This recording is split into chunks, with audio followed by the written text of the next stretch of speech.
こんにちは、パチパチでございます。いつも動画をご覧いただきありがとうございます。今日もね、デザインのことについてお話をしていきたいと思うんですけれども、今日はですね、グラフィックデザイナーになるべきか、ウェブデザイナーになるべきかっていうテーマでね、お話をしていくんですけれど、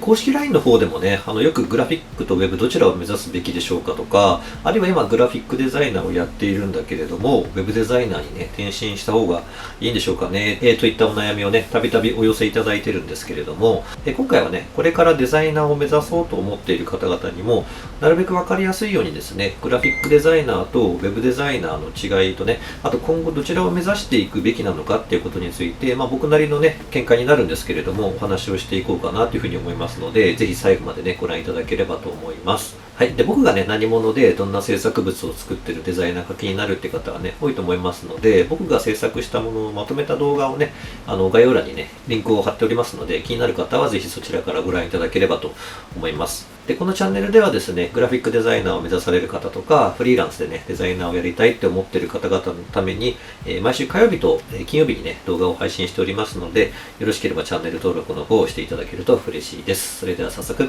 参ります。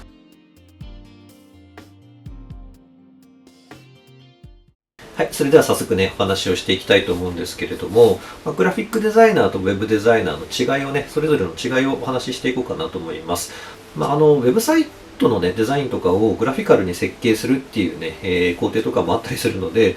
実は厳密にね、そんなに分けて考える必要もね、ないといえばないんですけれども、そう言ってしまうとね、今回の動画の意味がなくなってしまうので、分かりやすく一般的に言われているグラフィックとね、ウェブの違いってことについて、解説していこうかなというふうに思います。はい、じゃあまずグラフィックデザインとかね、グラフィックデザイナーっていうものがどういうものなのかっていうことについてお話をね、していきたいと思うんですけれども、主に印刷物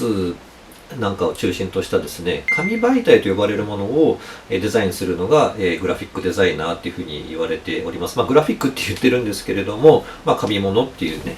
認識が強いかなっていう感じです。で、具体的には、ポスターとかね、駅とか、あるいは建物のね、ショッピングセンターの中とかにも貼ってあると思いますけれども、大きなポスターとかですね。で、あるいは、新聞折り込みなんかでよく目にする、チラシとかですね。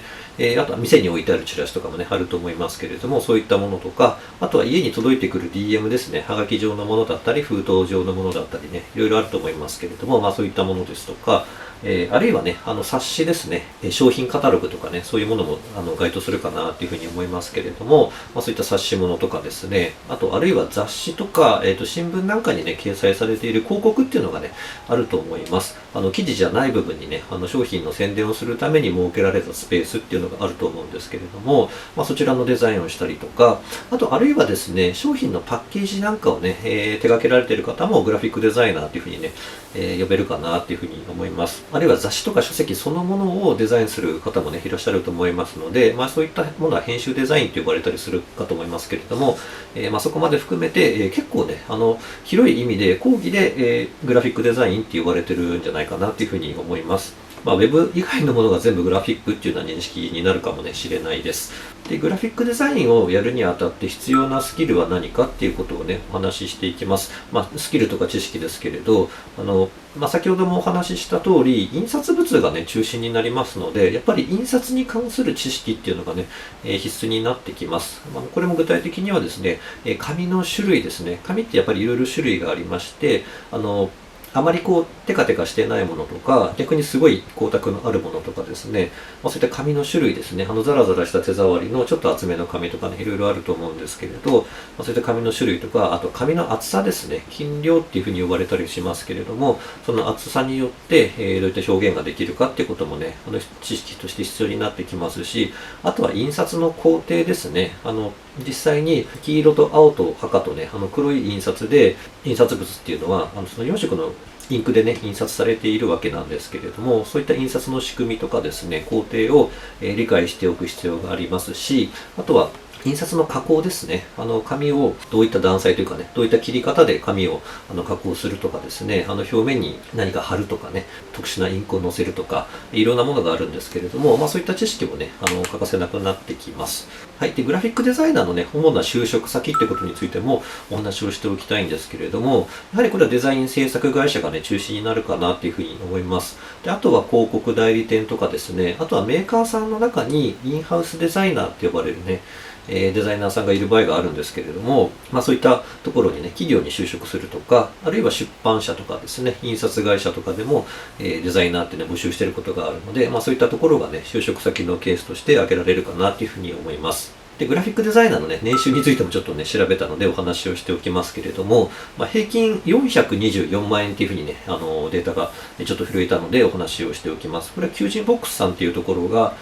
統計をね、取られたようなんですけれども、給料ナビっていうサイトで、2020年のね、9月28日現在のね、データでしたけれども、グラフィックデザインっていうね、項目がなかったので、広告デザイナーっていう枠でちょっと調べたんですけれども、グラフィックデザイナーは424万円っていうね、ことになっております。はい、次にね、ウェブデザイナーのお話をしていきます。その通りですね、その名の通り、ウェブサイトのね、デザインを行う方のことをウェブデザイナーってね、呼ぶと思うんですけれども、具体的にはね、ホームページとか、あとは商品を売るためのね、ランディングページっていうのがあるんですけれども、そういったキャンペーンサイトみたいなね、ものをデザインしたりとか、あるいはね、各種バナーですね、いろんなホームページを見ていると、これぐらいのちっちゃいサイズのね、小窓がいろいろ広告枠として売られていたりするので、そういったものをね、作るっていうのが主な仕事になるかなっていうふうに思うんですけれども、ウェブデザイナーに欠かせない知識とかスキルっていうのは、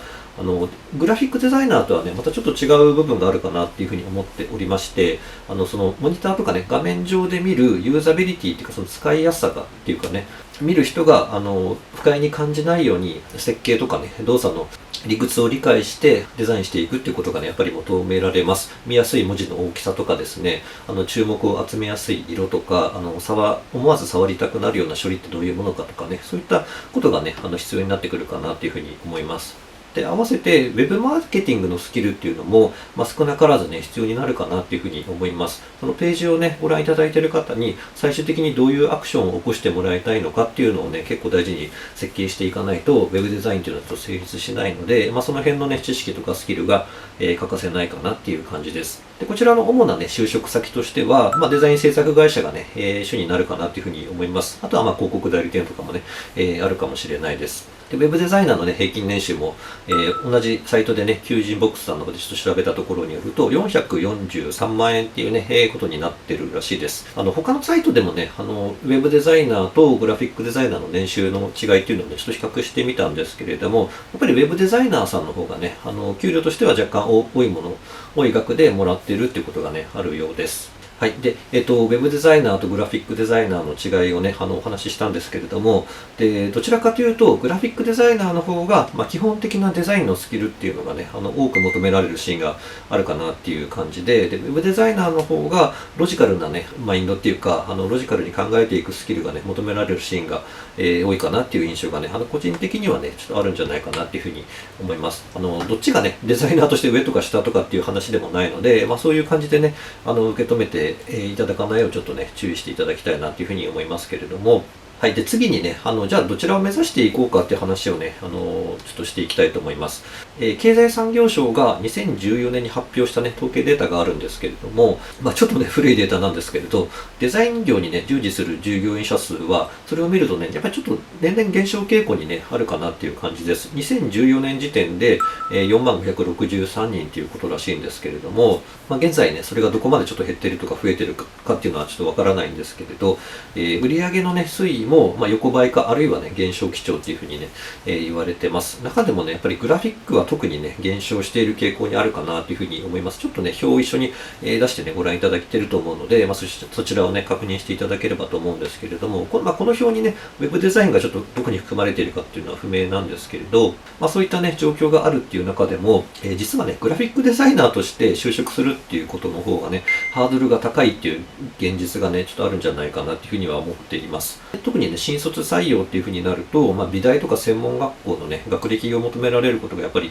多いので、そういうところにね、通ってないっていう時点で、就職がちょっと難しかったりする場合もね、やっぱりあるんじゃないかなというふうに思うんですけれども、その割にはね、ウェブデザイナーよりも全然需要がね、低いっていう現実が、あります。で一方で、ウェブデザイナーはね、学歴不問かっていうとね、